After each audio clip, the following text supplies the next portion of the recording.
can run through it if you want me to. Yeah, if you want to run through it real fast.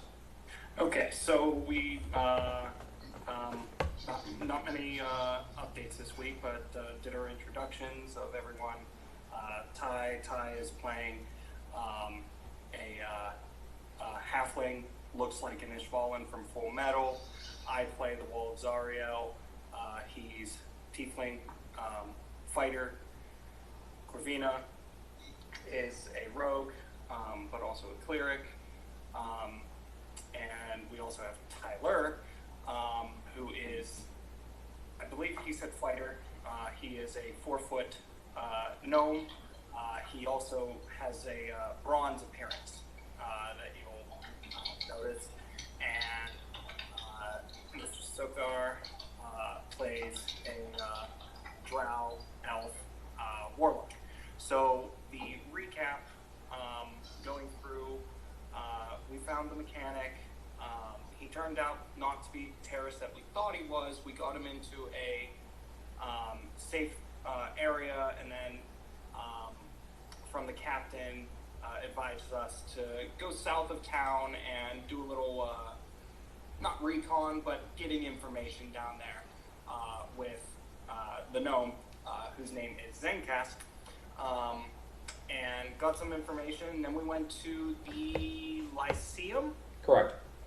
Lyceum, and because of Leopard, which is Mr. Sokar, because of Leopard, we were able to get in. He is now a student at the Lyceum, and we got directions from the dwarf, got up to the library.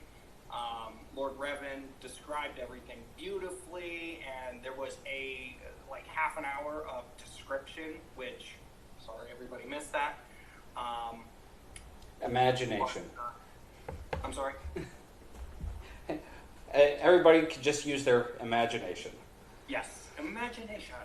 And so Corvina, seeing that the wall was bored because he doesn't read much. He's a fighter. He has read in the past, which I don't think we have recorded. Oh, well, yeah, you read to him as well, but that's Tusk Club. She invited him to go to the Bard colleges to just some entertainment, while those more savvy continued the research. And those more savvy were Leopard is searching for, I don't remember the particular. We'll go over that because we haven't really touched onto that too much yet. Okay. Then, yes, the rest of the party is still doing research at the library. All right, excellent.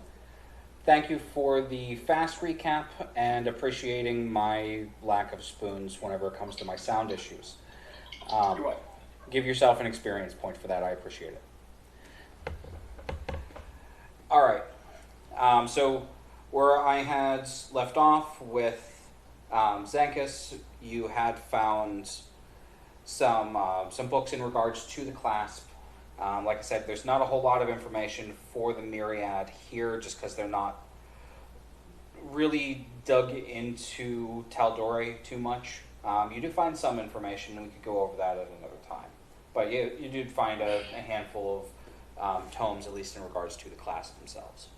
All right. Before I start looking at any of them, I'd like to go back to the other people and help them find the books they're looking for, and I'll wait to actually start digging through them till everyone's got something to read, as it were. All right, excellent.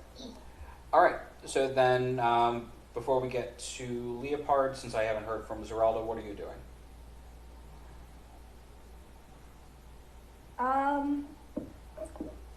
I want to pick up a couple books and then run after the wall and Corvina, catch up. Okay. You're gonna steal some books? I did not say that. So are you trying to leave the library with the books, or? That's what you do with libraries. All right, so you start to head out in one of the. Actually, you know what? I know that you're not trying to stealth, but just give me a stealth check real quick. Okay. What is that? Dex. Dex, okay.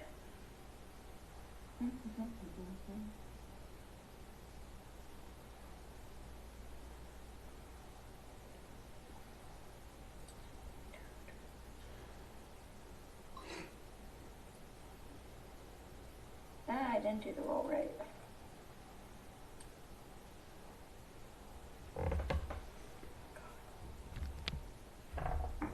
One second. Take your time.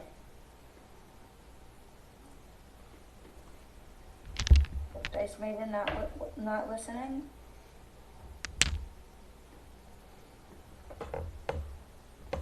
Can someone roll for me? Sure. It's a +2. You got an 8. Okay. Wait. Oh, you just had it form. You just use your wrong format. Luckily for you, though, the librarian in question got a 7. Okay. So, and did you pick any particular books, or you just like grabbed 2 books and then started to run after them? I picked any 2 books that had interesting sounding names. Okay, we'll get to that here after a little bit. Okay. All right, so you run out after them, 2 books in hands. Nobody is the wiser. All right, Leopard. Go ahead and, since you have an idea on where you need to look now, go ahead and give me an investigation check with advantage. Okay. Fuck, that's bad. 10.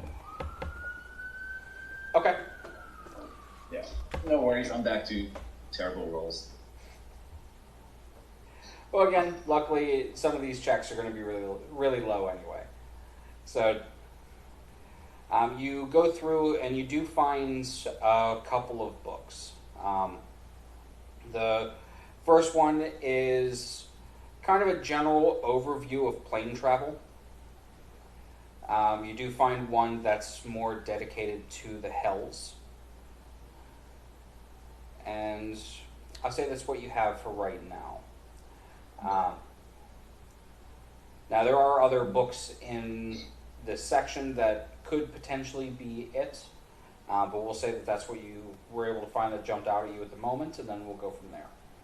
Right. I mean, that's going to take a little bit of time to process the thing.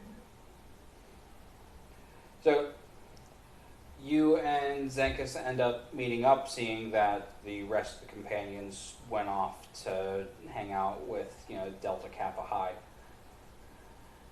And guys go ahead and find a table and are able to look over the notes. Go ahead, and whoever wants to lead the charge on this, give me another investigation check leafing through the books. Go ahead, man. I was going to leave it to you because my rolls are shitty. Okay. So go ahead and do it with the advantage then. So the highest one was a 22 total. All right, your detective skills are starting to pay off. Yes. So, and this isn't your first time digging through tomes trying to find information on things. You know how to scan and look for keywords and all that shit. I'm an expert skimmer. You do find information on the Devil Lord that you're looking for is Levistus. Levestus with an E.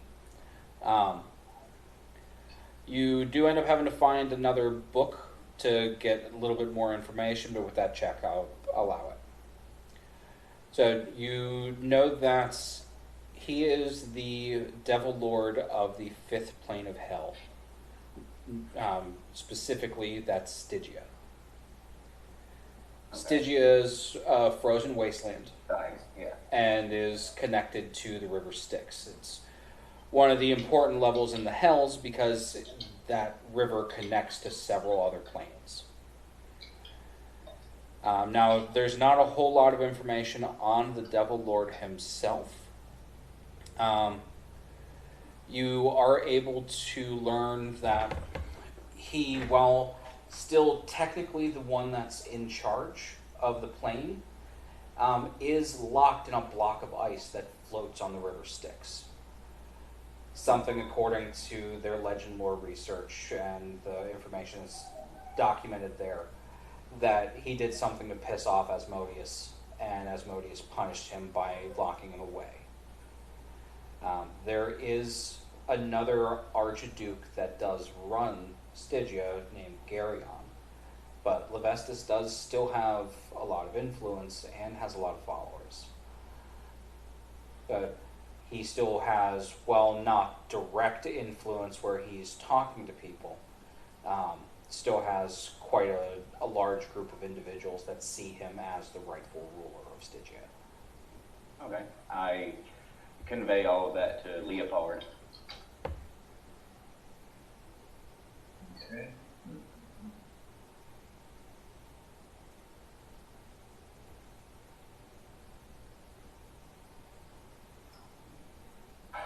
So no real information about connection with hags at this point. There's no real connection with hags. However, with that information, and you went through and kind of read through things within your own library as well, because the library that you guys have at home is a Monster Hunter's library. Go ahead and give me a history check. I don't think I'm all that good with history. Yeah, it's 7. 7? No, Okay. I'm not going to get anything much today, I don't think. We need to get you a new set of dice. It's seasonal. Or Okay. That goes out to the chat. Anybody wants to donate a set of dice to Leopard, feel free. Especially ones that roll well. I mean, I've got like 3 or 4 sets I haven't used yet. Okay. So you don't know any real connections to the hags, and Stygia specifically.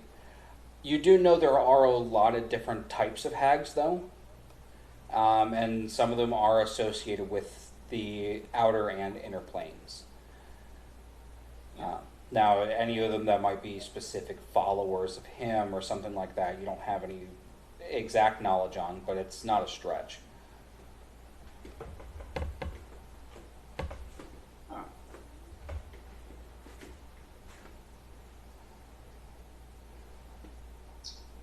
Okay. And so on our end, we can either continue trying to find more books concerning either hags specifically or Stygia, or alternatively we can bounce to the other trail and try to get some basics on both at least. It's up to you how you guys want to proceed. Try and get a little bit on both of the leads, I reckon. Okay. So then the second lead then we're going to be looking into is information on the clasp. Okay. Then go ahead and give me an investigation check for Zenkus then. Well, do it with advantage because you guys are both working together. Okay. 15? Okay. So you are able to dig up some of this information you already knew. But there is a lot of this information is kind of old to a certain extent, like pre Chroma Conclave. but some of it is documenting the events that happened after. And of course, this is written from an outsider's point of view, so unfortunately you don't know whether this is accurate information scribed down from the wizards, or if this is misleading information the class decided to give out. Or just conjecture. Or just conjecture or anything like that, right. Alright. But the little bit that you are able to garner is that the Clasp is a continent-wide thieves guild. One of their largest sects is here in Iman. They have a deep underground network that works primarily with stolen goods. They're not beyond utilizing extortion or ruling things from behind the scenes, but they aren't necessarily a bad organization. They're internally greedy, like you would expect a thieves guild to be. So from what you're able to gather, like no aspects of world domination or anything like that. And while yes, they are thieves and they steal things, they still don't get into some of the heavier stuff like humanoid trade. Yeah. Okay. There is some documentation that you do figure is conjecture, but there is rumor that there is more members on the Mon Council, which the city itself doesn't have a king or a queen anymore. It is run by a council. But there is rumor that there are more members of the Clasp on the council than there are regular members, so they have more powerful of a vote. Okay. And there is some rumors on people that have been influenced, like families that have been influenced or had ties in, but there's no evidence or anything documented. Specific mention or anything? No names that jump out at you specifically. Like, Okay. being in the city, you do recognize a few of the names, and you've gotten the same kind of feel from them before, so it's not really new information on your side, but you're hearing it from another potential source. Okay, good deal then. Now, as you guys are going through with that research, so essentially the information I was providing and you guys are reading into, you hear kind of an older voice echo through the library. Leopard! Do we have a leopard here? What direction is it coming from? Coming from the doorway that you guys walked in on. I guess I'll head that way. If I see this or hear it, I'll follow him. Okay. You do see an older mage. Has the Lyceum's robes on him. Human, probably in his maybe mid-60s. He's got a bit of a crook to his back, holding on to a staff. Does keep while his hair itself is very long and very powdery white, he does try to keep it neatly trimmed in regards to his beard and his mustache. I believe you're searching for me. Yes, are you the new student? Yes. Excellent. It's time for orientation. Come with me. I wasn't informed about any orientation. Understood. Our friend down at the front desk has a tendency to miss out on details. Just, you're one of the new students. We have to see what kind of skills you have and see if you need to be linked up to an instructor or if you need classroom. I suppose then I should follow. Excellent. Takes a Yes, look I will up. also start following. He'll take a look up and down Zenkus. You don't look like a wizard, boy. No, I'm not a wizard. Why? Okay. And No. that's all he says, and he just starts to walk back down the stairs. I look at Leopard confused. I suppose it might be the best usage if you continue the research here. Sounds good. Anything particular you want me to keep an eye out for? Hags, Levestus. Yeah, and obviously, any kind of leads on your own investigation would be very useful. Sounds good. I'm your guy. All right. So he starts to lead you down the stairs. Moving is a bit slow, just because of his age. But eventually he leads you outside. You guys come out where you were on the bottom floor and you came out from the street. This goes into kind of a back area that there is some like open grounds for. And as you come out, there is quite a few young faces there.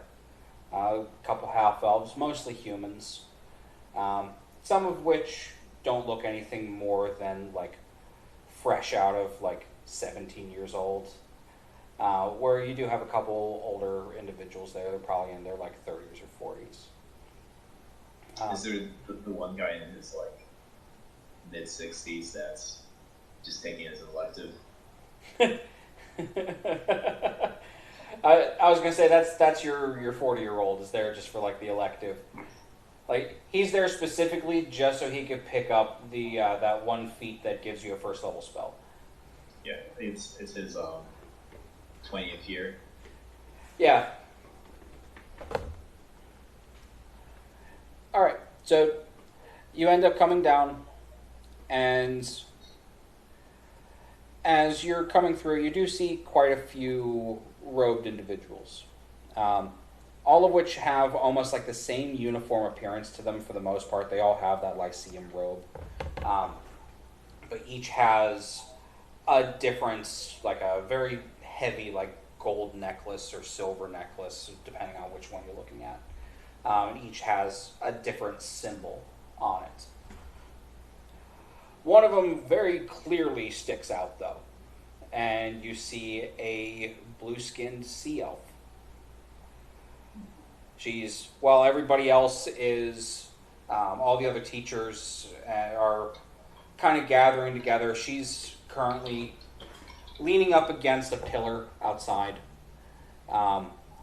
She kind of has the same like aesthetic that Corvina does to a certain extent. While she doesn't have the hat or the coat, she just seems to be dressed in like a simple blouse, has a silver rapier on her hip. Hipster pirate? Kinda. I mean, not necessarily like the hipster aspect of it. Like where like all the others look like grizzled with age or from heavy spell use. Like she has this like almost sea-torn look to her. Like she's unlike some of the other wizards who probably haven't worked much in their lives and have been studying behind books and digging through tomes. She looks like somebody who's been through the ringer at times and has been toe-to-toe in combat before. And they all start to gather up. The older wizard goes to the center of all of them. All right, we're here to assess what your skills are. Some of you younger bucks, you guys will probably be taking classroom, but those that have a level of base skill, you'll be taking up under an instructor directly. So this way then we're not being redundant. So everybody line up and let's see what some of the things you're able to do. And over the course of probably about maybe 10 or 15 minutes, you see various displays of magic, some of which you know that you're capable of doing, just from being a warlock or even just by being a drow. Um, it's kind of amazing from your perspective of it, seeing some of this magic that is a grand accomplishment for some of these people. You could do innately. And as they're going through, and you see that the sea elf that I mentioned before, much like all the others, like once people start lining up, she starts looking over people. And you could just see the look on her face is just boredom and sometimes contempt. Is it the same look the wall had at the library? Kind of, yeah.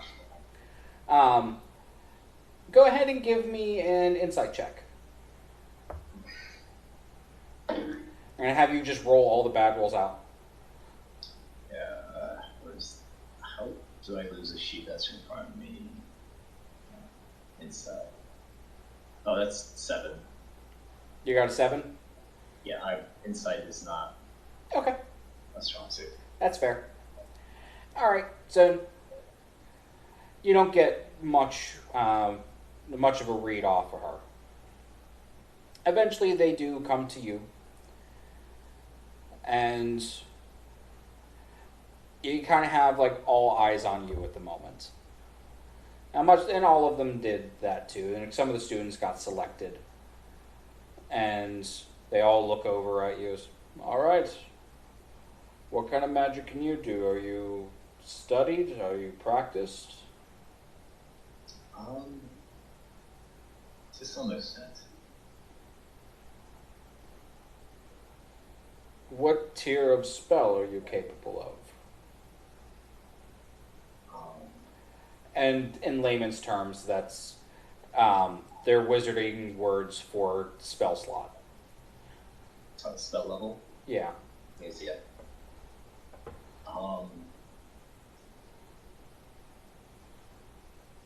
I suppose nothing too complex, but I do have the basics fairly well trained. I feel like you got a little more than that. That's whenever you hear her speak up. You got something hidden in your wrist there. She nods over to your right hand where you would normally pull your packed weapon. Left hand. Oh, left. Apologies. I forgot he was left-handed. It makes it easier for myself. It's just left-handed. Okay. I would also have the Armor of Shadows, because that's just persistent. Mm-hmm.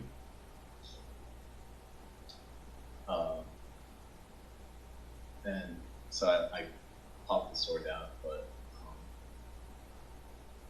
I would say that most of the power comes from the sword itself rather than myself. I mean, that probably is true.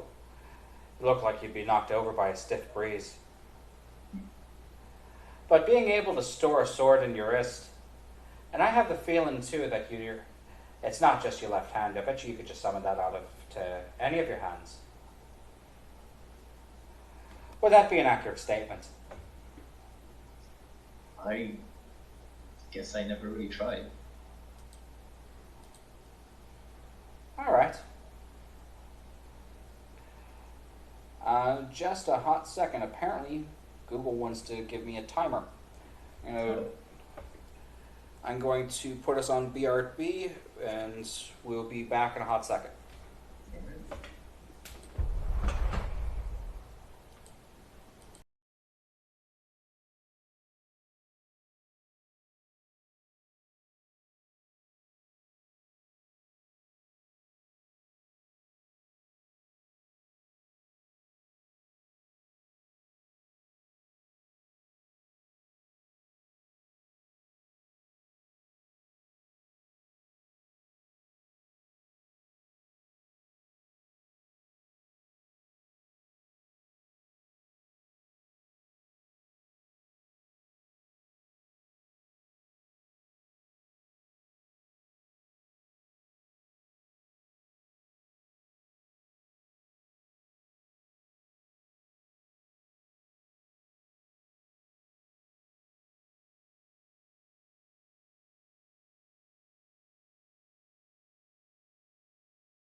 All right, we are back.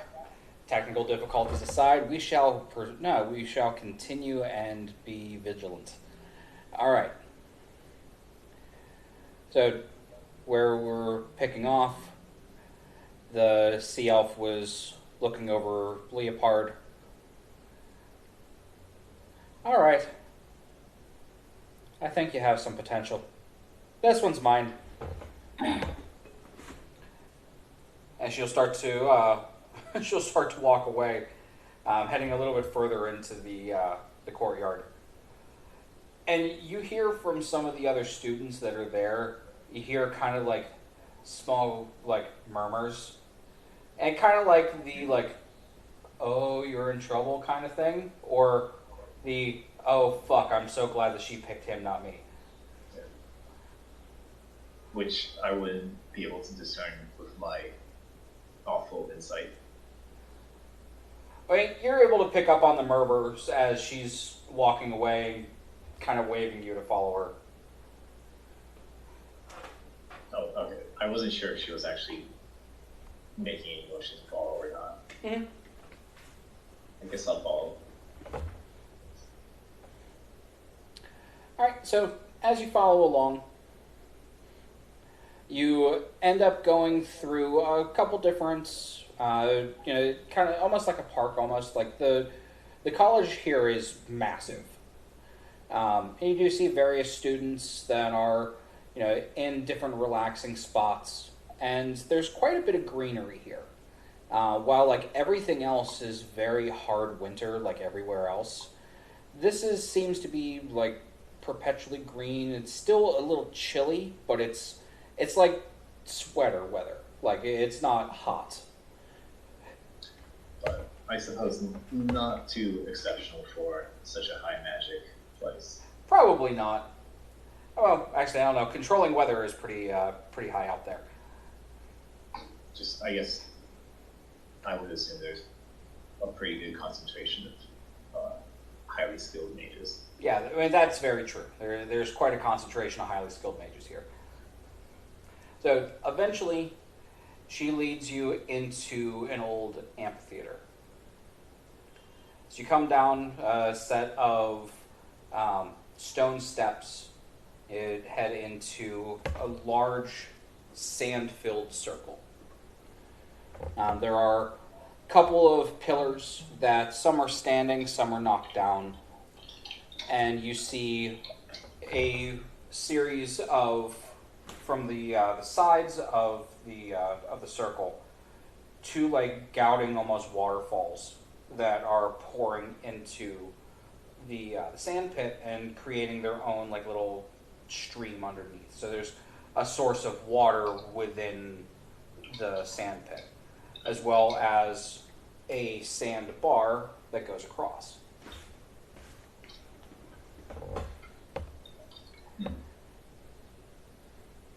So first and foremost, so I didn't look at any of the damn paperwork. What's your name? Leopard. Leopard. All right. I think that's a fair name. So, next question I have here for you. Are you going to keep up that pale guise, or are you going to be walking around in your actual skin? I'm not here to judge either way, but showing around in your true form actually can sometimes have benefits whenever it comes to stabbing folks. I guess I might as well drop it in this case. Very well. So allow me to introduce myself. I am Captain Afer. Now, some of the old men here will go by the terms of like journeyman and mage and all those other terms, and I have my own for that as well.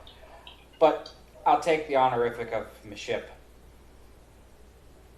Now, you might be asking yourself, why did an absolutely gorgeous blue-skinned lady go and pick you out of a line of snot-nosed wizards, and she's walking around with a goddamn sword?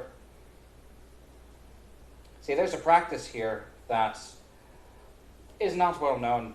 It's usually saved for those of the fairer folk, though I've seen some humans and dwarves master the art fairly well. Seeing a a spell-slinging dwarf with an axe is quite a sight to see. But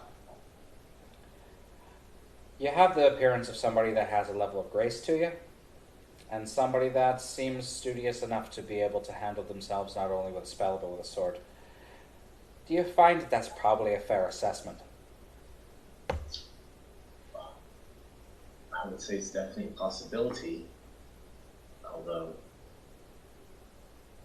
how far my skills have actually taken me is still a bit of an uncertainty. Sure. You're green behind the gills. I'm expecting that. You have somebody that is so used to sticking around for throwing a spell and hiding behind everyone. But somebody doesn't keep a fancy pig sticker like that hiding in their arm if they aren't intending to use it. So, I'd like to see what you're capable of. She goes and starts to walk away a little bit further in the sandbar. So you stay exactly where you're at. And I'm going to give you a mission. Now, you could throw your spells at me, that's fine. But the goal here is, I want you to hit me with your damn sword. I want to see what you're capable of. Now, keep in mind, and she goes and takes her rapier, slides it out of the sash, and sets it on a rock nearby. I promise you, until you get close, I'm not going to hit you with my rapier. And I won't hit you hard, but I'm also not going to make it easy for you to hit me. I want to make this be a challenge for you, because if this is just as easy as walking up and stabbing me, why, you could go into any classroom that you want.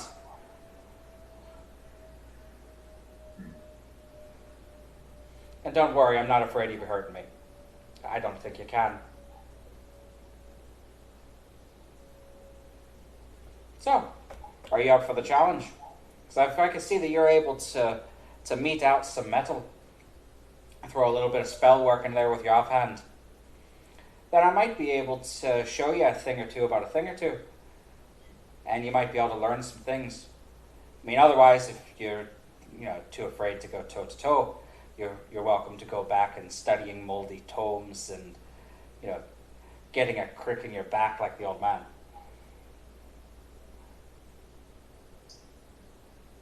I mean, as much as I do actually enjoy those moldy poems, I do seem to be here right now. See, and that's the spirit that I'm looking for. Oops. I will fix. I guess it's too big to fit properly. Okay. No. All right. Okay. So, quick flash of rules. Not going to be doing anything that's going to be too damaging for you, so you don't have to worry about writing out a living will beforehand. And if you get knocked out, I'll heal you. But I hope that you have the fortitude to be able to stand for at least for a few rounds. Other than that, give me your best. Okay. I suppose I rematerialize my rapier. And do we roll for initiative? Absolutely. Okay.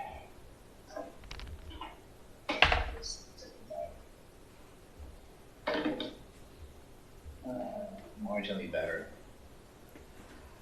So, It's before we get to the actual numbers, I'm going to jump over real quick to Xanthus. So, as you're sitting there studying and going through over the tomes, you hear a couple excited students looking out the windows in the library, going, "Oh my God!" So the Afer took a student. Who is it? It's the really skinny one. The one with the furry cloak. As they're starting to cause a commotion, I'll head that way and try and check out what they are so interested in. Sure enough, you watch as Leopard is led off from a bunch of students deeper into the grounds, heading towards some type of structure with a person you've never seen before.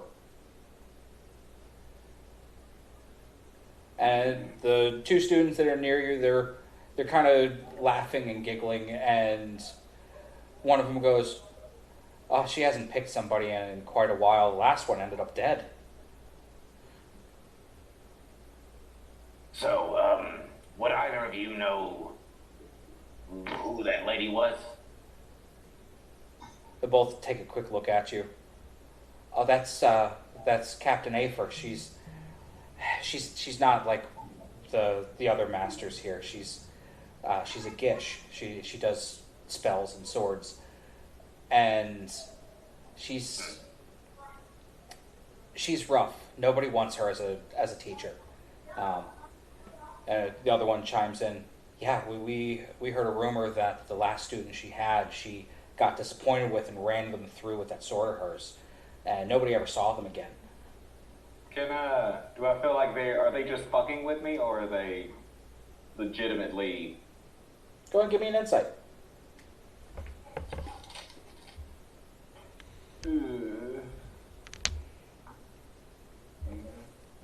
+1. 12 total. They seem sincere. Like, you could kind of get the impression that it's like they have no real facts to base it off of. They're going purely on rumor. But they heard the rumor. Right, they heard the rumor. Ah, shit. And I'll run off and start trying to find my way back through and try to find the area I saw them walking off to the structure. Okay, and we'll get to you later. Alright. All right, Leopard, what was your initiative? It was 13. All right, you beat her. She got a 7. And so currently, what is the distance between us? That is it's supposed to be a bigger amphitheater, so I'm going to say, let me see what the actual distance is. You know what? We'll actually say 5 foot squares, because that's about 65 feet away. Okay. So let's see.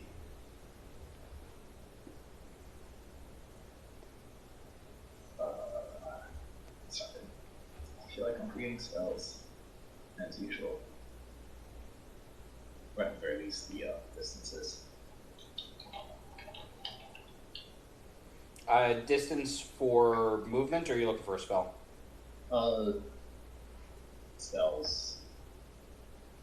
Okay. Okay. So I think we must cut to the chase, and I'll thunderstep next to her. Nice. And I can't remember. Are you able to move your token, or do I need you to move yours? I can move it if I have the right screen. Okay. I guess I could just thunderstep right behind her. Okay. Unfortunately, I can't act once after that. Because I don't think that's... I think that's an action. That is an action to cast that. It is action, yeah. So that would end my turn. Okay. Nice trick. In which case, then she is going to looking and go. She'll say, "That's a nice trick. Question is, though, how good are you at standing up? Let me have a dexterity saving throw from you." Okay. I am very bad at standing up. I got a 4. Excellent. So she makes a quick motion with a finger and taps her foot on the ground as the sand in the ground that's under you vanishes. And you don't drop far, you only drop about 5 feet. Okay.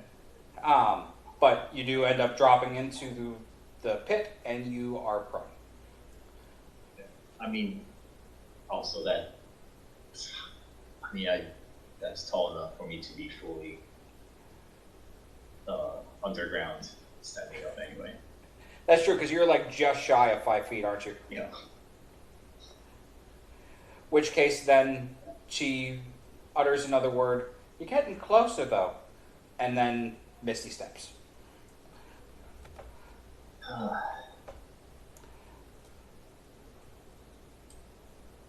Okay. It's a neat trick, but you're going to have to do better than that. You know what? I'm gonna counterstep the Misty Step. Counterspell the Misty Step. Okay, yeah, that'll do it. Counterspell is a higher level spell. She goes to step back, and the magic fizzles. Now that's better. That'll be it for her turn. Go ahead. Okay. I'm gonna thorn whip her.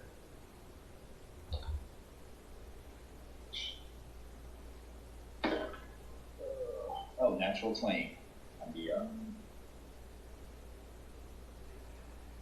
I feel like such a dick. Because you're not the only one that can counterspell. Yeah. Well, it'll be a little. I mean, you would assume instructor will be able to counterspell. So you find the ivy, and you go to whip back, and as you kind of pull your hands back to slash, it just dissipates in a series of just fluttering leaves. But no, at least one good roll. So Oh yeah, you at least got one good roll. We have to look at the positives for that. yeah. And then I guess I'll stand up. Okay, so you're gonna take movement to get out of the hole. I mean, you have enough movement to get out. Like, it's not. I'm not gonna make you make an athletics check to jump out of that. Yeah, might as well at this point. Okay. Say you're like here. Yes. Okay. I need to stop blocking the open map.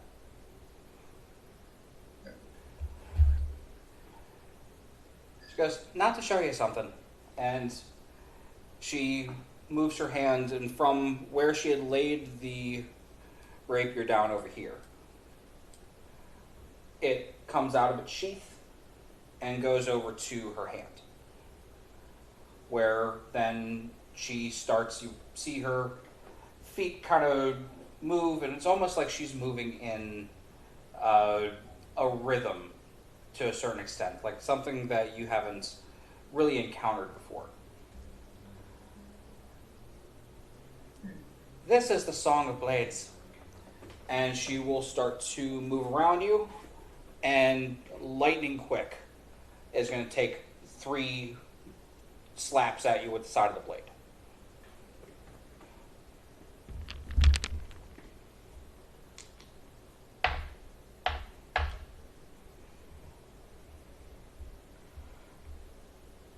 That is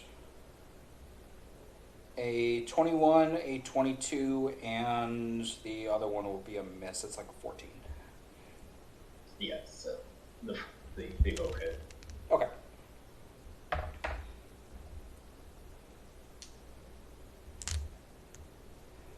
So, just 13 for the damage. She's not stabbing you, just the real quick flurry as a tap to the side of the ribs, and then another tap right on the side of your forehead. And because she hit you, she moves away.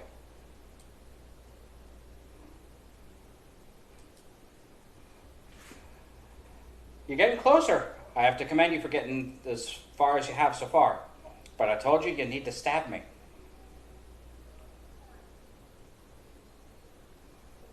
Okay, so she's About 20? Yeah, she's about 20 feet away. You could tell that she's fast enough to be really far away from you, and she's very much not taking this like in full tilt. I feel like I could assume that, with seeing how I wasn't able to even react to her disengaging. Correct. Yeah. With the hits, like that disengage was quick enough where you were still recovering from the slap to the forehead by the time that she was outside of sword range. And so she just wants me to hit her with my rapier, right? That's what she said so far. She says she wants to see your spell work and wants to see you hit her. Well, let's try something. I'm gonna throw it at her. That's a spirit. Is that? That's going to be a disadvantage roll. Yeah. Because, unfortunately, a rapier is not a ranged weapon. Right. At least not yours. Oh, that's unfortunate because that's a natural one. Alright. So, you try to throw it, and you're still a little bit dazed from that hit. And it goes about 2 feet and just like sticks in the stand near you. You just did not get any heft to it whatsoever. Yeah. I mean, granted, I haven't used my rapier in a long time. Alright, that was your action. You can technically do a bonus action to walk over and pick it up. It's still within reach. I mean, I can just resummon it to my hand. Oh yeah, there's also that too. Any bonus actions at all or no? No, I'm pretty short on bonus actions. Okay. Alright. So, she will move in and take another couple jabs at you.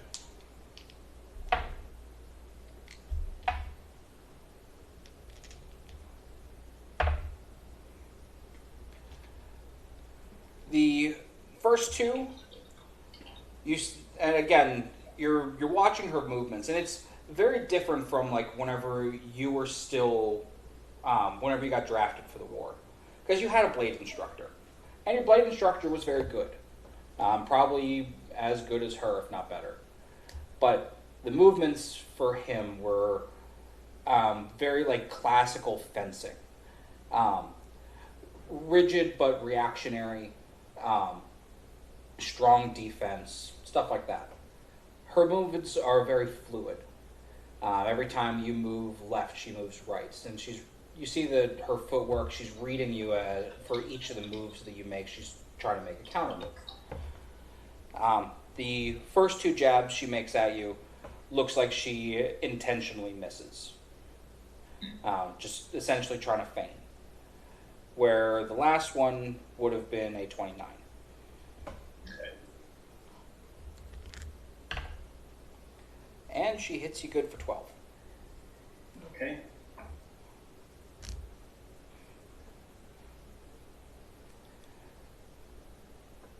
She goes in, takes that flourish.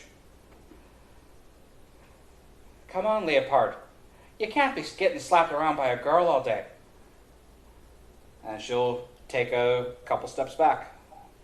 I keep going to touch the stream to move her thing, but my map is over here.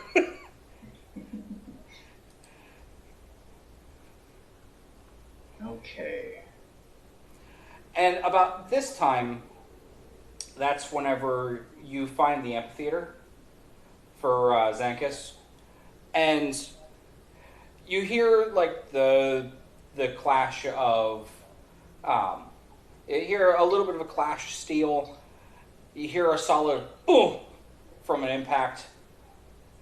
And you come down and you you see the two of them are... You don't know necessarily if they're dueling or not. She looks completely unharmed. And he's got a welt growing on the side of his head currently. So I know he's been hit. I guess I'm going to start wherever my 30-foot movement will take me, as close to her as I can. Okay. Or I guess 60 foot if I use my dash action. Move as much that way as I can.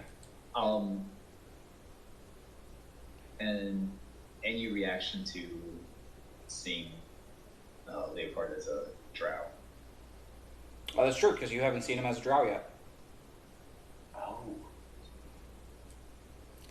Oh. For the record, I also forgot to load up your token, so I'm using that one for you for now. That's fine. You have to be a pretty boy. Awesome. What do you mean? I am a pretty boy. But, yeah, I reckon I'm just going to move as far close to her as I can, and besides looking very confused, no real reaction to him being the drow. I mean, after all, I am covered in bronze. We all got our weird things. We all have a variety of our skin tones, and one thing that I'm going to give you, since she's been up in your face twice so far, Leopard. Give me an Arcana check. this is why I want skill experts.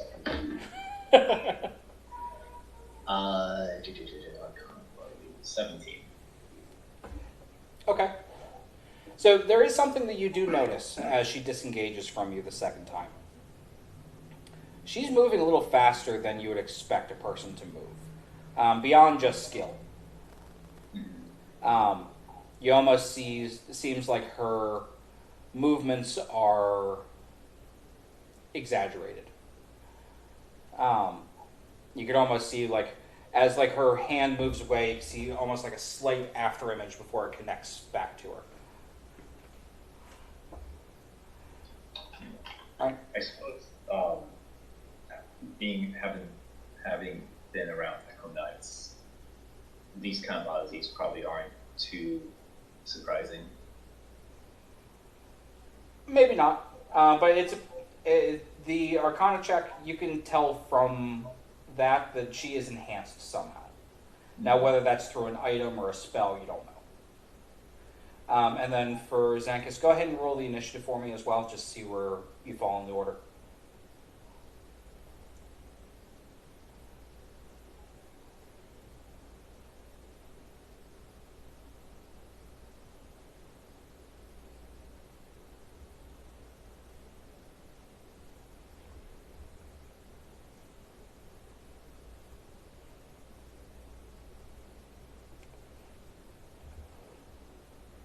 Sorry, that's a 15 total. Okay. So then we would be starting the round back up with Leopard, but you are faster than Leopard on that order. Because I think Leopard, you got a 14, if I remember right. Or a 13. Something like that. So we're going to start then with you. It doesn't seem that she's noticed you in here as of yet.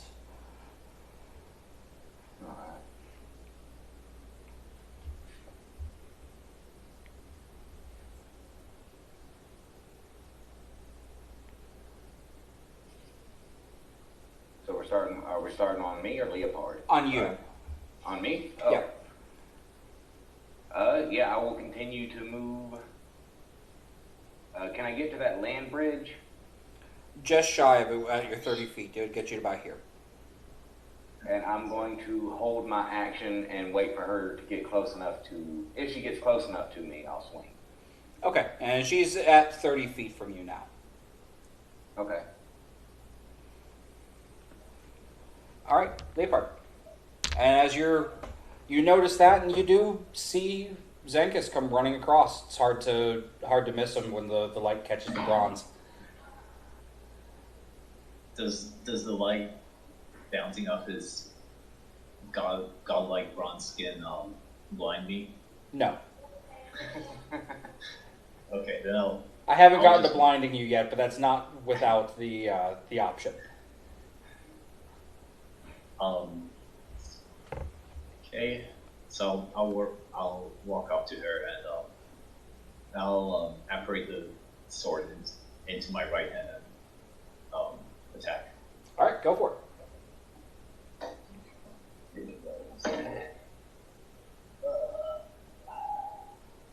So, what were we having? That's a dirty 20. Dirty 20. All right. She ends up bringing her sword up, which does catch what would have been a solid hit. You do still hit, though. She's able to bring the blade up where it's hitting towards a shoulder instead of center mass. Go ahead and do your damage. Okay. Crap, this is a D8. And what is this?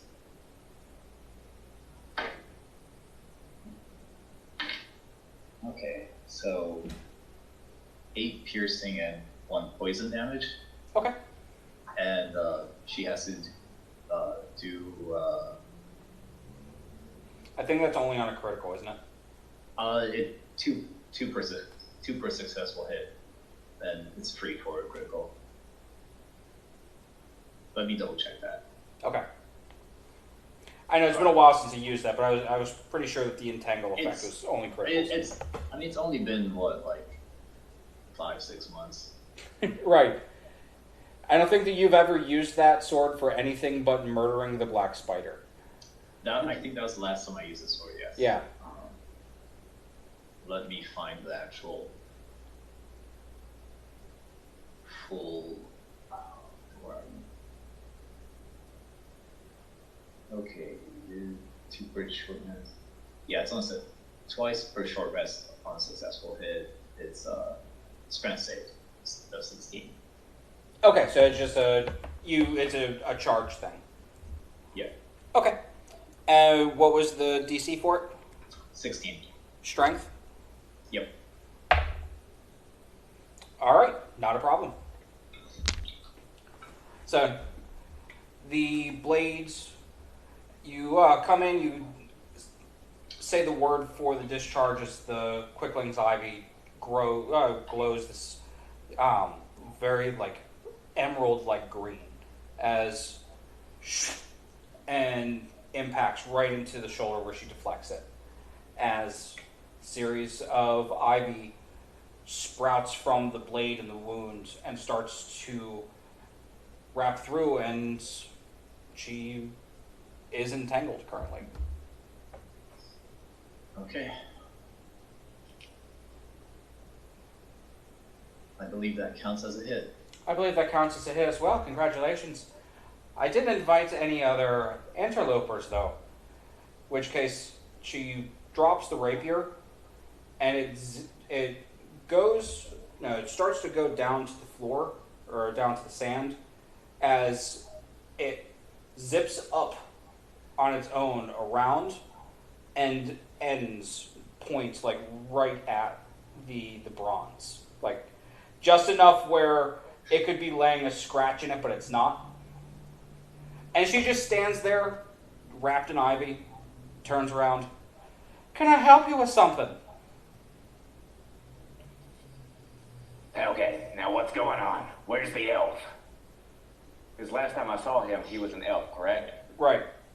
Yeah. I'll put the mask back up. Yeah, because he looks exactly like he does as a drow that he did as an elf. It's just a tone change and a hair change. Well, I'll be... Okay. Everything. Why are we fighting? What happened? I'm training a student. Oh, you're not going to kill him again? I was told you killed your students. I haven't killed any of my students. There was a couple of them that were stupid, and a few of them that walked into things. But I myself haven't murdered any of them. Do I believe her? You're welcome to give an insight check. Oh, it's got to be a good one, because I got a +1. Yeah. 11. She's hard to read. No, all right. She's speaking with conviction. Now, whether that's a convincing lie or a convincing truth, she's speaking with conviction and a tad bit of sarcasm. Good enough for me. Like I didn't really catch the sarcasm, but okay. All right. Well, since you're here, then you want to be here to watch him spar. Or you have other things you should be doing, little one. Well, I mean, if everything's here, it's good, right? Leopard, good. Yes. And as you're saying that, the sword retreats from you. Like, once she realizes that she doesn't need to run you through, the sword retreats, flies back over to her, and just slashes the ivy off. Nice.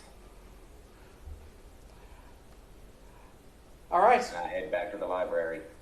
That was a pleasure meeting you, whoever you are. Yeah, good seeing you. Take it easy, Leopard. I'll be in the library. And I walk back. All right. Get back to studying. You didn't do too bad for yourself. You definitely need some training, though. You need to help you learn how to use the damn thing. I think you got lucky. In which case, then, she will just kind of give you this, like, friendly slap on the back. And when she does, she pumps you full of lay on hands. So, whatever you're down, she'll be able to heal up. Okay. All right. Well, let's go ahead and show you a couple things. And from there, Okay. for the next maybe hour and a half, depending on how long you're willing to stay with her, she's going to start going through some training maneuvers with you, largely focusing on footwork.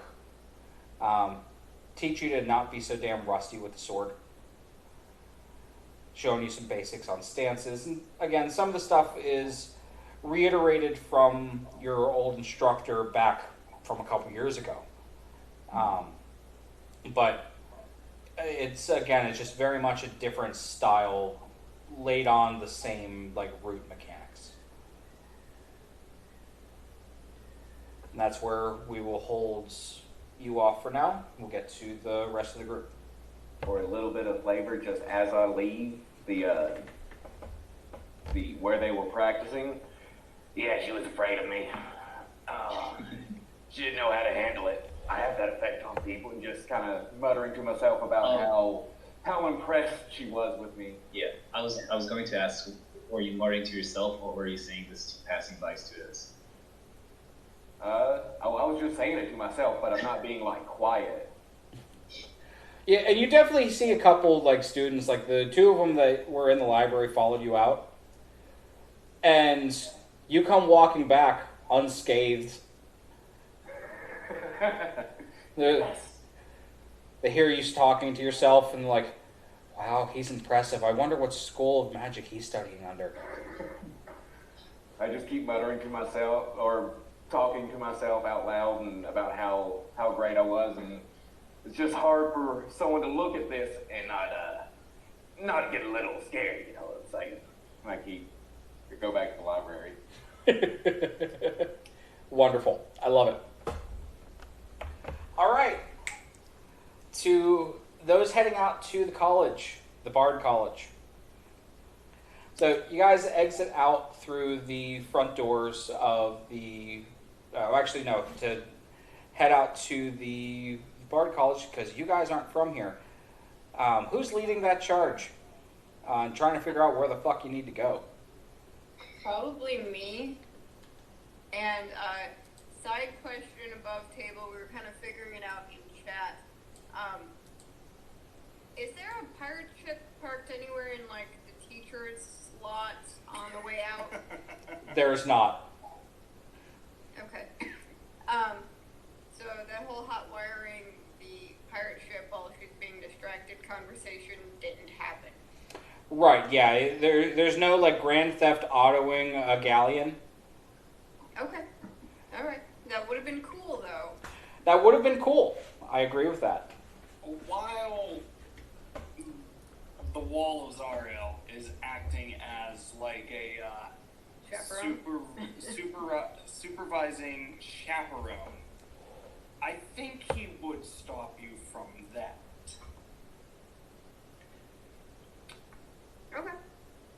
taking a bit of a hands off, letting you do your thing, so you can get out your bratting, be done with it. Okay. But there are limits. Let's go see the bards. All right. Go ahead and give me a perception check. Do it with advantage because the wall's helping you, probably. Yep.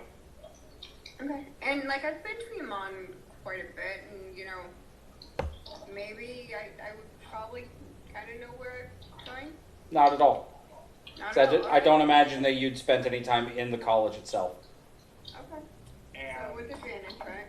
So the first one's a 1, and the other one is a 6 plus 7. but did Zerelda catch up with us? I don't know. 6 and 7. That's enough. So you come out into the courtyard, and there are, 13. Yes. there's a lot of buildings. There's a lot of people. I'm listening for music. I'm gonna follow music wherever that is. And you do follow music a couple of times, but you don't see anybody that, like, you're not able to find, like, a bard's college or anything like that specifically. Usually just a handful of, you know, for lack of better terms, college students with a lute. I'd say at this There's point... no cathedral that looks like one of those old Catholic churches, but instead of a cross on the top, it has a golden lute. Like, no buildings like that. Maybe if we grab somebody and they get the stabbies out, they'll take us there. Like a guide. Zeraldo, at this point, you do catch up with them, books in tow. Okay. Oh. Hi Hey, guys, I'm sweetie. here.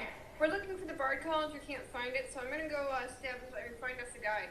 No. I heard that first part. No stabbing. All right. Have you ever heard the phrase, don't shoot the messenger? No. Have you tried talking with any of these young, I'm assuming most of them are young students, and then there's Largely, yes. older, 90+% of them. You do see a couple that look like to be teachers of some sorts or professors of some sorts. Okay. I will talk to somebody. okay, who are you going to talk to? So anyone that Corvina would find attractive? Likely, yes. Okay, she'll walk up to that lovely lady over there. All right. We will say that that lovely lady is a half-elf. Okay. She's set in a set of white robes. Definitely has that, like, almost traditional wizardy look to them. White robes, has a set of, like, half-moon glasses set, like, just right at the tip of her nose. She's underneath a tree going through a book and has her notes on the like a little portable table. And she seems that she's in the middle of some type of either study session or something along those lines. Okay. Corvina will walk up to her and say, "Pardon me. I don't mean to interrupt, but my friends and I are very lost in this beautiful city. Would you mind giving me a minute of your time to direct me to the Bard's College?" Like, totally. So what you want to do is, like, you want to take, like, 2 lefts to the right. Like, you want to go past, like, that hall there. You take 2 lefts over to the right, and then, like, you'll totally hear you'll hear the music, and then you'll hear all the drinking. They're in the middle of, since this is the start of a new semester, they're throwing all kinds of parties and initiating people. How about one better?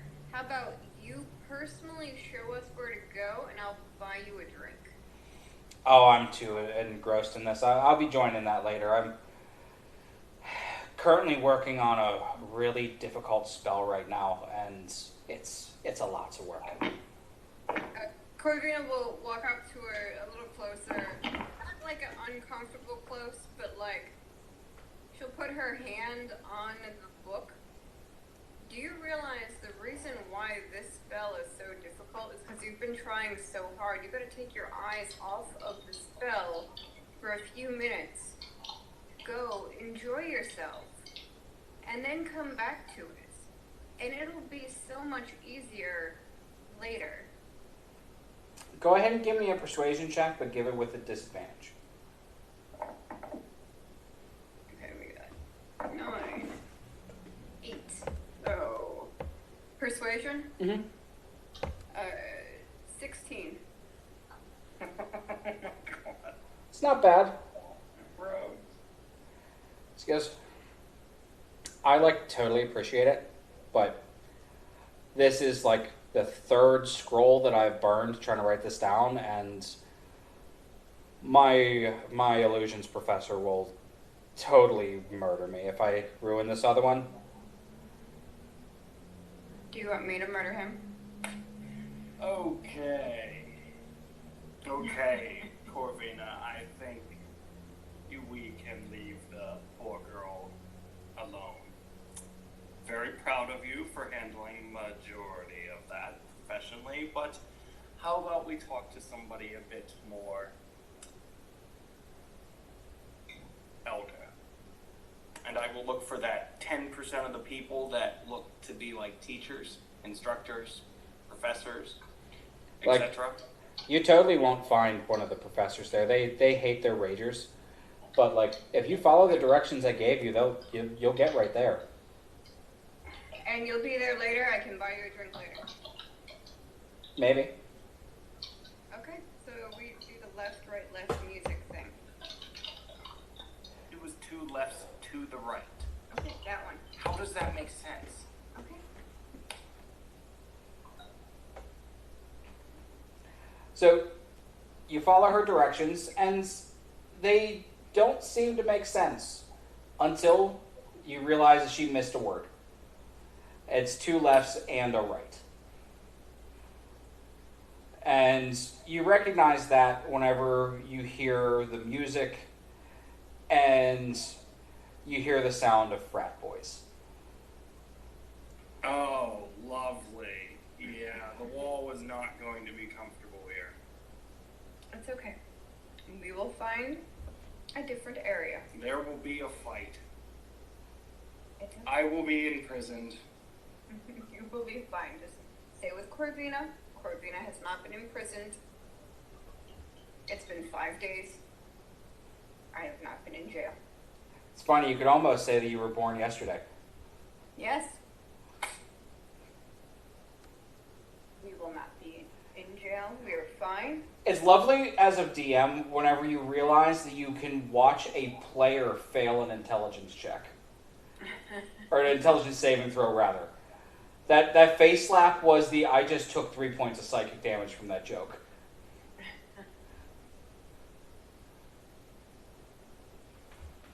So, Corvina, Don't worry, I'm full of dad jokes if you want more.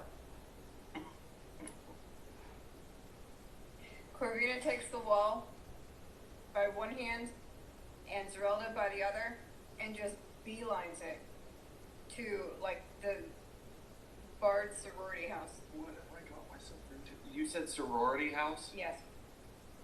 Oh boy. All right. And as you get there, it seems to be more akin to like a block party. There is music being played. There are casks of ale and wine. Definitely, like, if it wasn't to the daytime, this would be going from a party to a bacchanal. The lack of clothes is also discernibly noticeable. Though they seem to be keeping things skimpy and not without covering. But there's definitely a nice healthy mix of, dwarven bards that are literally doing stands. Music being played like dueling banjo style. Food being thrown at each other, laughter, and it is definitely a lot more energetic of an atmosphere than the library was, where the library was very quiet, people weren't talking much. You have people that are jumping up and bumping nipples.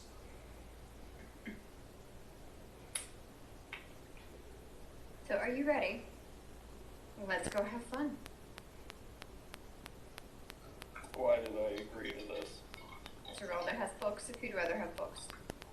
No. As the two of you are talking, Oh. Zerelda, Yeah. a half-elf approaches you. He's a little bit older, probably the equivalent of like mid-20s. Very fine vest. I forget that was called, like a petticoat almost. Very fine like vests. Has a giant hat. Very like swashbucklery style hat with a huge white plume on it. The Guy Fawkes style mustache and goatee. Hello, my dear. I don't think I have seen you before. I'm new in town. I can tell. We have not flirted yet, and I'm wonderful with faces. Allow me to introduce myself. And he goes, picks up his hat, takes this huge whoosh, deep flowing bow. Hello. I am Louis de Wolf the 17th, Esquire. There are many people here that are celebrating the start of the semester, trying to get the nerves off. And I could tell here that you carry some books with you, but you seem like somebody who is willing to have a good time. But it doesn't seem like somebody who is actually staying here, no? Correct. So, I'm just passing through. then from one adventurous person to another, how about I buy you a drink and maybe me and you lead to having a mistake together later?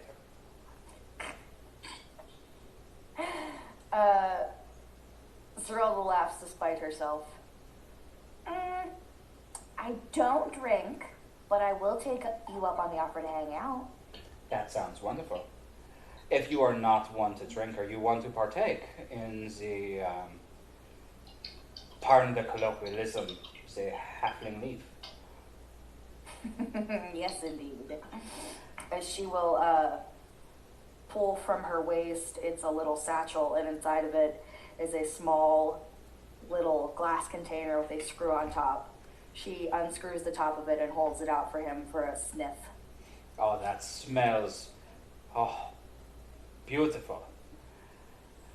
Come. Your friends are welcome to join, of course. And he takes a look over to the two of you. At this point, he's a peacock. Like, he is colorful and suave and currently wooing. You are welcome to join. I have no proclivities to any gender. You guys are welcome to come and enjoy any of the parties. If you want to come and go, you are welcome. I have two questions. One, can I roll insight on him? And two, does he have anything on him that's interesting? Other than the hat. Yes. Or do you want the hat? Maybe. So, go ahead with the insight and the perception. 15 on the insight. I rolled 11 twice. Okay, and perception. Okay, that's 18. So, You don't see. So on the insight, and what is it that you're trying to insight off of him? Just how, if it's safe to let her go with him, basically. He seems to be on the up and up. He's being pretty straightforward that he's looking for a good time. Okay.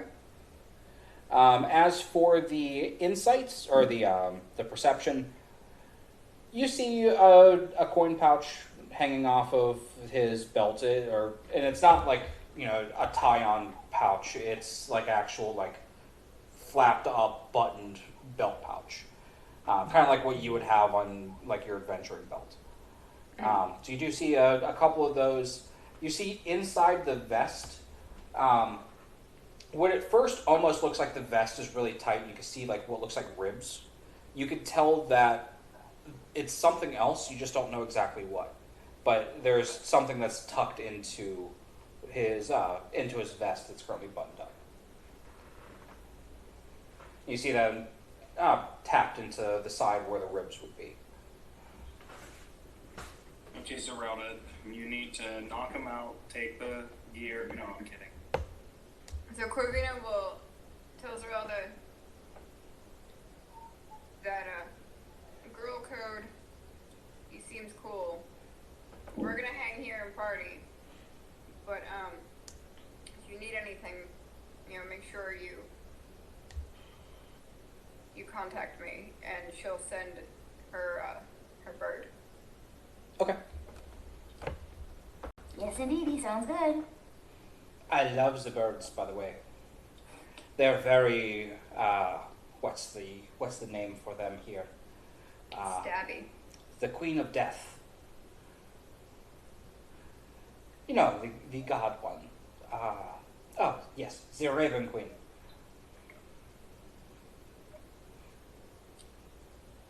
Very well. Well, you two enjoy the party. You will see over there, and he'll kind of put his hands over to where there's music being played on like a makeshift stage. You see there is music, there is alcohol. If you ask the right people, I'm sure they could find you drugs. You are welcome to whatever. Welcome to the party. And take care of my girl.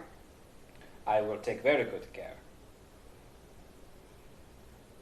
See thee well, Lumiere. And to you, my dear, and he'll look over to Zerelda again. I have done the courtesy of introducing myself. What is your name? You're muted. She'll take a real deep bow and say, Zerelda Pricklebush, at your service. It is a pleasure. Come, let us go and smoke and drink and forget our names after we're done. That sounds like it'd be a fun accomplishment right there to get that far. All right. And he will head off. All right, so for... I got tongue-tied there because I almost called you Zero. For Corvina and the Wall, what are you guys doing? What would you like to go do? Would you like to I hang am out? a chaperone. You are not a chaperone. I am a chaperone. We're getting you drunk.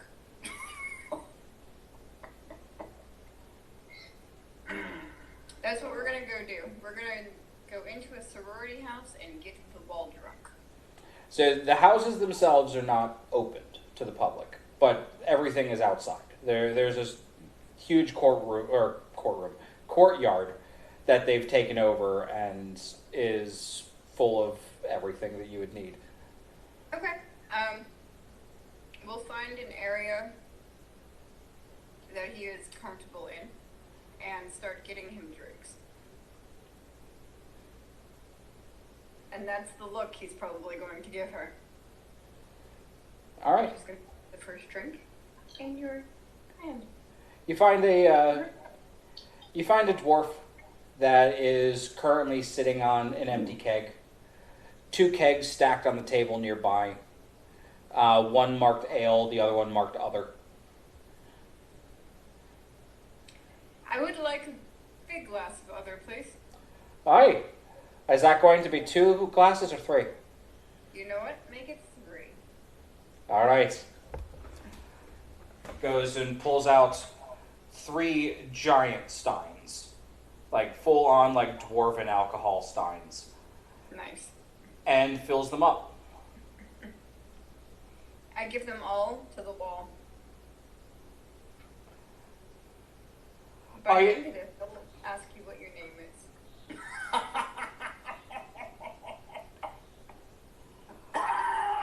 Wait, am I understanding you got all 3 of them for him? Yes, I'll take an ale. Oh, that's ballsy. I like it. And he goes, pours you the ale, stands up on the keg, and goes, "Hey, fellas, ladies, this big one over here is going to take 3 giant swigs of other. Come on, everybody, place your bets. I think he's big enough that he could probably take all 3. Fucking peer pressure out the ass. Oh, God. It's okay, I have healing spells. And sure enough, that shout leads to several people showing up. Again, all in various stages of dress. Some of them are very drunk. And you see, you hear a cavalcade of comments like, "Oh yeah, he could totally do that. I have full faith in that. He's going to pass out after the first drink. It's other. Nobody can take multiple shots of other at the same time. Those aren't shots, those are mugs. Yeah, that's what I'm saying." And like this is going on, but it's a mixture of encouragement, like, "Damn, I think he could do this," to a little bit of, "I'm a little bit weary, but I'm going to place my bets." Corvina says, "I have faith in you. I do this."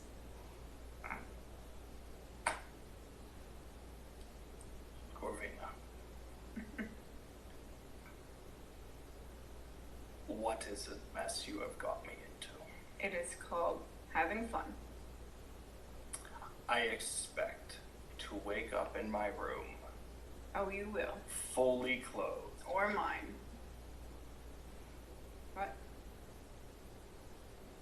With all my gear. Okay. Consent is important. So we'll agree to that. I will humor you. But you will not get away with this again. Okay.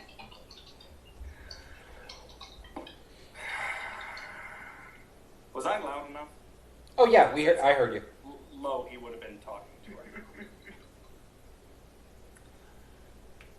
I suppose I'm gonna start drinking.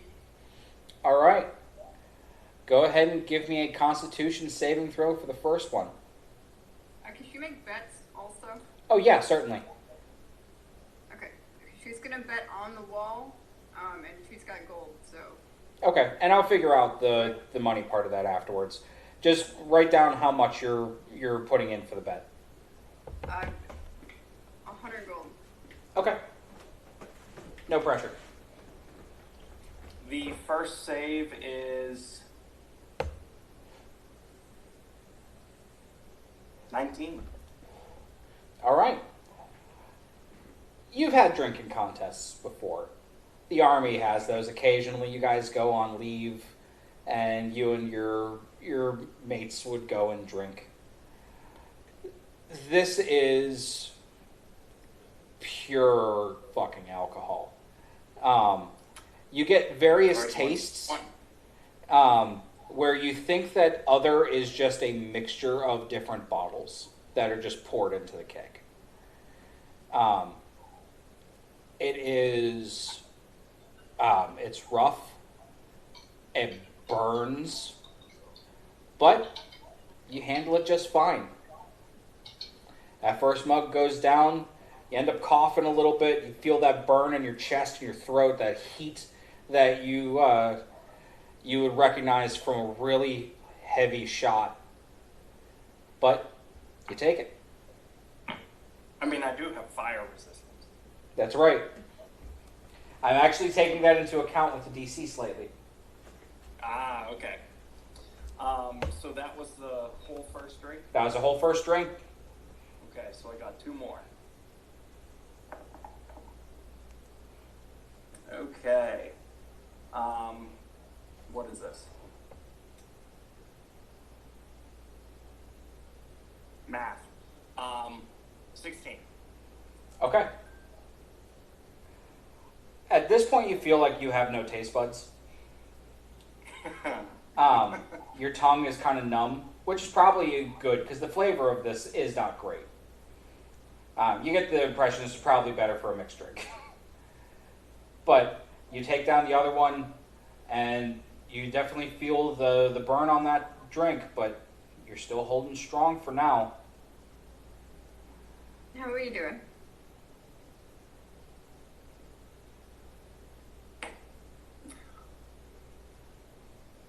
I can't feel my tongue. Okay. Okay. That means you're on your way to a good time. Thank you, Master Dwarf. Would you like me to get you some more of these? No. All right, save number 3. Oh, nice. That is actually 24. Nice. So again, you take the third drink down, and you've imbibed a lot of alcohol with this. Like, you're not sick by any means, but like 3 drinks in over a period of a few minutes, and like you are starting to feel the effects of it. Like you're definitely starting to get that like head dizzy. But you succeed. You're not sick. And that last one, since your tongue is kind of numbed, you take that thing down like a champ. The crowd goes in an uproar. I told you could do it. A mixture of, positive reinforcement on that as a couple scattered, fuck, that was a lot of money I just lost. That's a lot of money you just gained. Yeah. Thank the Raven Queen, I have a +8 on my con save. So should I just put the 3 on there? The 300 gold? I'll go over the pricing stuff afterwards of how much you got back, because I imagine after every drink, the pot grows, right? Changed, and you went with me the whole time. Like you're probably walking around or walking away with a lot. Okay. All right, Lass. So you're the one that got him the drink. So I have a question for you. Double or nothing.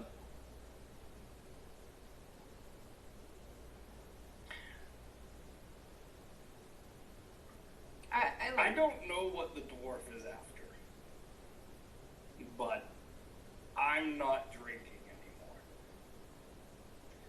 And I would advise the safe route of walking away with what you have earned.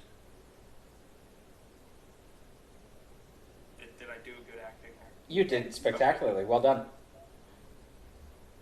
Well, Mr. Dwarf, the tiefling has spoken. He is good for now. Excellent. Well, it was fun seeing that. We haven't seen somebody take a couple big gulps like that since we had a Goliath here. But that was entertaining. We had fun. Now, can you point us in the direction of the pretty singing bard ladies? Oh, you'll find both the lads and the lasses over there. And he'll point over to the stage that was introduced to you before. Okay. And shortly enough, the crowd starts to disperse. As you walk through, you get a series of like clasps on your back. Like well done, you've done, that's a great, great taking of the shots, that was spectacular, all of that. As that's happening, Corvina will keep an eye out for any pickpockets. Okay, As good. I have promised him, he will have all of his stuff when he gets back. Okay. You won't have to roll. Nobody here seems to be going for any of that. Okay. So we will head towards the pretty ladies. All right. And you see quite an ensemble of music being played by various players. Many different races. Some people that are definitely dressed in their finer clothes. Like one of the singers has this very like svelte kind of dress to her, like the Jessica Rabbit kind of appearance. Okay. With that kind of almost like big bandy music to kind of go with it, that's got some step to it. You definitely see a few people in the crowd that are non-binaries. You do see a few people that are dressed in drag and the various types of appearances that you would find at a bard college. And it's definitely putting off this atmosphere of a good time, free love. You do see various things being smoked and passed around, some of which reminds you of Zerelda's leaf. Some of it is tobacco. And some of it you catch the whiff of, you don't recognize the smell of, but it smells both good and dangerous. Spice. Spice. Do you spice? Catnip? Oregano? But yeah, it's kind of like a college version of Woodstock. Okay. Or Coachella, if that fits the term. I don't know exactly what happens in Coachella. Alright, well, I'll walk up with the wall, since he's doing quite well. And, I mean, I'm still basically drunk. Like, you're helping me. Like, keep in mind, you made your saving throws. You are not sloppy drunk by any means. You know that you're going to get to that point. Give it like an hour or two. Okay. But you handled your liquor pretty well. And like I said, this isn't the first time you've downed alcohol. So you have a feeling that you're probably going to be feeling it in the morning.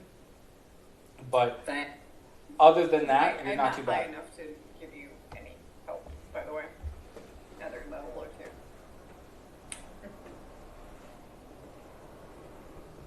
Yeah, I'll go up to the pretty ladies and start talking to them. Sure. Introduce myself as Corvina, and this is my friend, the Wall. Since I will be hitting that name later.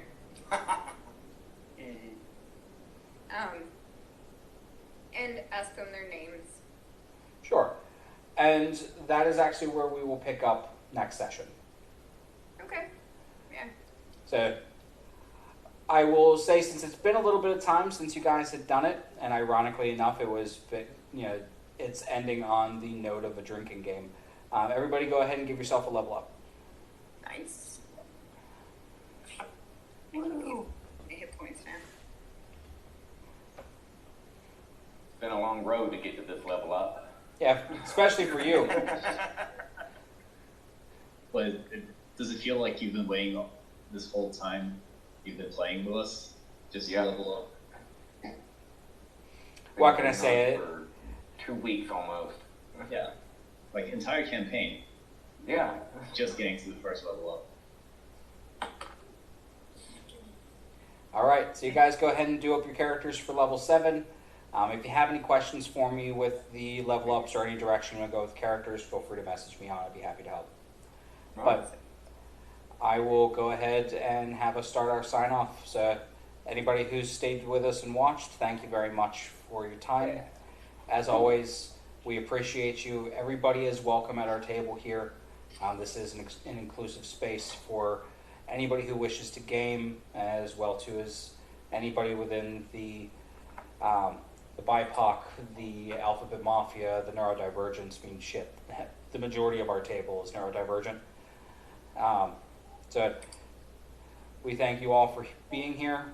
Please, if you haven't already, follow, share get people, get our names out there. We like to grow and want to be able to put on a good show for everybody. So, thank you all, and you guys have a good night. And for those who celebrated it over the weekends, I hope you all had a happy 4th. Have a good night, everybody. Bye.